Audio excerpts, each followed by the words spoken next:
Hello students, welcome to the channel of Vedant classes. मैं Keval sir और आप सभी को जय श्री कृष्ण। कैसे आप सब लोग? एकदम बढ़िया।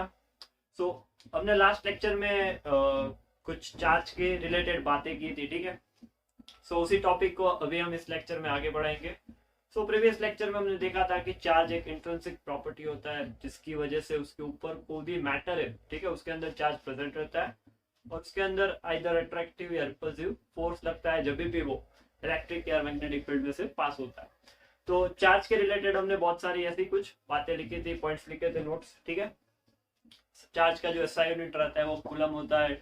नेगेटिव पॉजिटिव चार्ज रहते हैं। जो नेगेटिव चार्ज उसको इलेक्ट्रॉन बोलते हैं, पॉजिटिव चार्ज उसको प्रोटॉन बोलते हैं, ठीक है।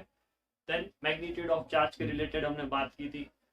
Magnitude of charge that is symbolized as e, ठीक है, 1.6 into 10 पावर माइनस 19 कूलम। तो उसी टॉपिक को अभी हम इस लेक्चर में आगे बढ़ाएंगे और नोट करेंगे अगला heading that is conservation of electric charge, ठीक है। इसको लॉ ऑफ कंजर्वेशन भी बोल सकते हो आप। तो लॉ क्या है? Charge can neither be created nor be destroyed. It can only be transferred from one object to another, ठीक है। तो ये law of conservation of charge. Charge को हम बना नहीं सकते, चार्ज को हम डिस्ट्रॉय नहीं कर सकते। चार्ज है वो एक ऑब्जेक्ट में से दूसरे ऑब्जेक्ट में से ट्रैवल करता है, ठीक है। तो चार्ज है वो एक ऑब्जेक्ट से दूसरे ऑब्जेक्ट में जाता है। वो चार्ज बनता नहीं है, ठीक है, डिस्ट्रॉय नहीं होता।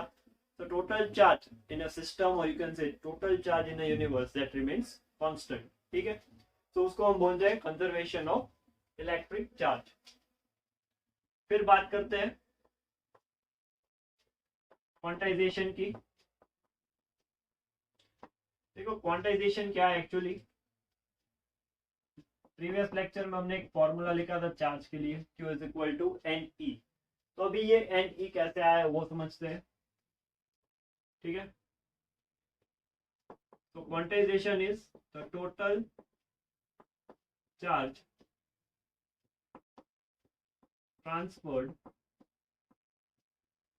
From one object to another is always in form of integral multiple of charge on single electron। देखो इसको क्वांटाइजेशन बोलते हैं। सी डेफिनेशन दिखने में काफी कॉम्प्लिकेटेड है बट ऐसा कुछ है नहीं। देखो एक बेसिक एग्जांपल से इसको समझते हैं। मान लो कि ये चार्ज Q1 है और ये चार्ज Q2 है, ठीक है। तो अगर इसमें से चार्ज इसमें ट्रांसफर हो रहा है, ठीक है, इसमें से चार्ज इसमें ट्रांसफर हो रहा है। अभी एक इलेक्ट्रॉन का चार्ज कितना होता है? Charge on single electron,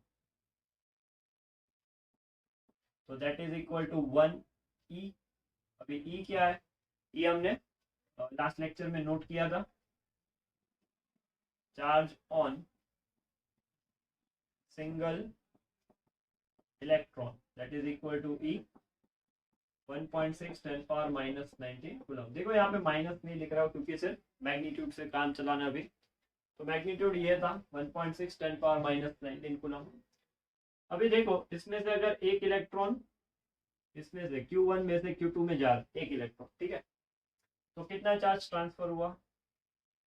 E charge, ठीक है। अभी मान लो कि 2 इलेक्ट्रॉन जा रहे हैं तो कितना चार्ज ट्रांसफर होगा? 2E, ठीक है, 2 टाइम्स E। अभी मान लो कि 3 इलेक्ट्रॉन ट्रांसफर हो रहे हैं, 3E। ठीक है। अभी मान लो कि n इलेक्ट्रॉन्स ऐसे ट्रांसफर हो रहे n इलेक्ट्रॉन्स, तो कितना होगा Ne, ठीक है, Ne हो गया। तो इसको ऐसे लिख सकते हो, नंबर ऑफ इलेक्ट्रॉन्स और charge.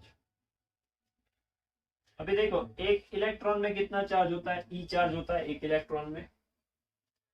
Then n number of electron में कितना चार्ज होगा, so that total charge, that is q equal to Ne, ठीक है। तो इसलिए चार्ज का फॉर्मूला ये लिखा था q is equal to Ne, where n क्या होगा, नंबर ऑफ इलेक्ट्रॉन्स, और E क्या होगा, that is value 1.6 into 10 power -19 coulomb.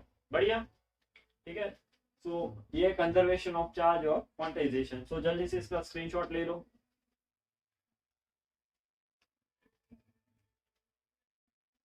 ले लिया स्क्रीनशॉट, तो बढ़िया से इसको अपने कॉपी में लिख लेना। अभी एक और छोटू सा सवाल है जो इसके रिलेटेड है, उसको सॉल्व करते हैं, ठीक है, काफी इंपॉर्टेंट है, वो भी लिख लेना। तो सबसे पहले ये लिख लो, फिर सवाल आगे देखते हैं।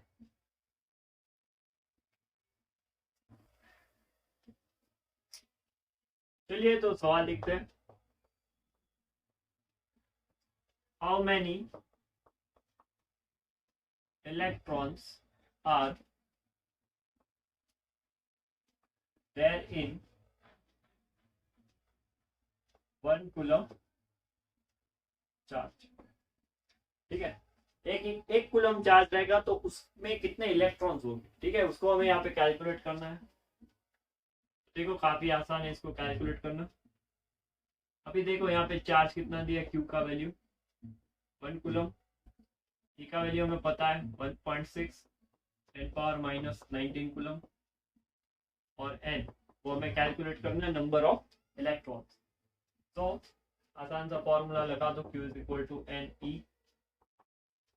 तो n इज इक्वल टू होगा Q बाई ई, तो ये होगा 1, Q का वैल्यू कितना होगा 1, यहाँ पे होगा 1.6 10 पावर -19।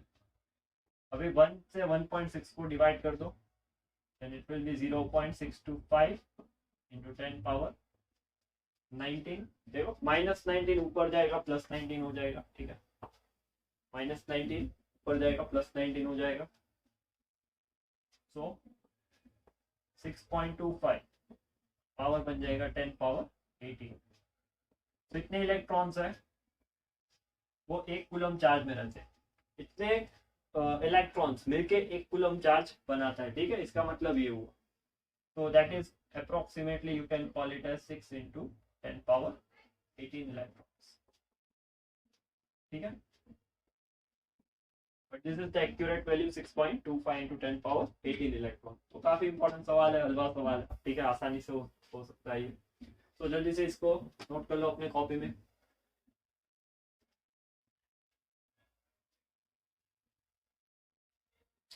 ले लिया स्क्रीनशॉट, ठीक है। सो नेक्स्ट लेक्चर में हम देखो, अभी हमने चार्ज को स्टडी किया कि चार्ज क्या है, तो चार्ज के रिलेटेड जो भी सारी बातें थी उसको हमने स्टडी कर लिया अभी यहाँ पे। तो अभी चार्ज को हम फ्लो कैसे करा सकते हैं, ठीक है, सो वो नेक्स्ट लेक्चर में हम पढ़ेंगे। सो तब तक पढ़ाई करते रहो, आगे बढ़ते रहो। All the best.